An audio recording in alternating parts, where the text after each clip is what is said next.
Bonjour à tous, en espérant que vous allez bien. Toujours dans le thème de l'éducation des enfants, aujourd'hui j'ai choisi encourageant nos enfants, nos jeunes dans les différentes structures qui accueillent ce jeune public et dans la cellule familiale. Il faut savoir que l'homme est le talisman suprême, mais faute d'une éducation suprême, il a été frustré de ce qui lui appartient en propre. C'est-à-dire nous étions des cassettes vierges étant petits et en grandissant nous avons enregistré ce qu'on entendait, ce qu'on voyait et ce qu'on ressentait jusqu'à l'âge adulte. Nous pouvons constater aujourd'hui qu'il y a des personnes qui ont un mal-être. C'est pourquoi l'éducation est le guide et la lumière de l'être humain. Éduquer les enfants est une tâche très difficile dans la vie des parents. Enfin, tout dépend. Chaque enfant est différent, est unique, et chacun doit être considéré différemment. Mais la base de l'éducation repose sur l'amour, l'encouragement, la compréhension et la sécurité, qui sont quelques-uns des besoins de l'enfant. L'amour est la base de notre vie.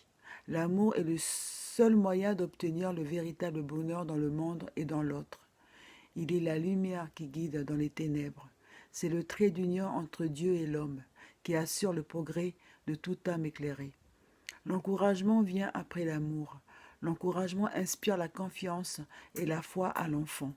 Mais avant tout, les parents doivent avoir confiance et la foi en eux-mêmes. En regardant autour de nous, nous avons constaté que le découragement est la racine de tous les problèmes de l'humanité. Voici quelques points qui découragent un enfant. Lorsque nous sommes trop ambitieux et que nous nous attendons à ce que l'enfant atteigne des buts qui ne sont pas réalistes. De peur de ne pas réussir, beaucoup d'enfants ne font pas d'efforts ou ratent des occasions opportunes en raison de l'importance que les parents et les éducateurs accordent à la compétition. L'enfant n'agira que s'il est sûr de sa victoire, de ce qu'il entreprend. Il faudrait remplacer la compétition par la coopération, qui représente un aspect plus positif dans l'éducation de l'enfant.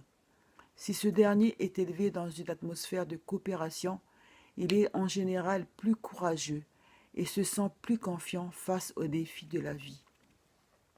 Un autre point très fréquent est que les parents et les éducateurs montrent à l'enfant leur manque de foi, soit par des paroles, soit par des actes négatifs et découragement. Et c'est cette attente négative et cette méfiance qui découragent l'enfant ou détruisent l'estime qu'il a de lui-même. C'est en faisant des erreurs que nous apprenons dans la vie tant que ces erreurs ne se répètent pas.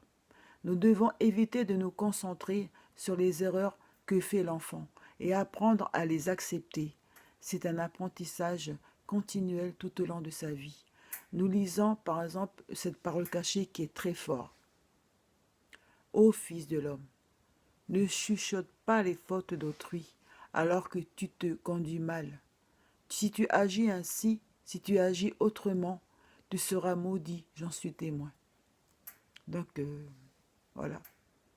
Quel acte merveilleux que d'encourager l'enfant sur ses points forts et de relever ses moindres réalisations, car ceci l'encouragerait dans tout ce qu'il entreprend et prendrait conscience de ses erreurs et les corrigerait au fur et à mesure.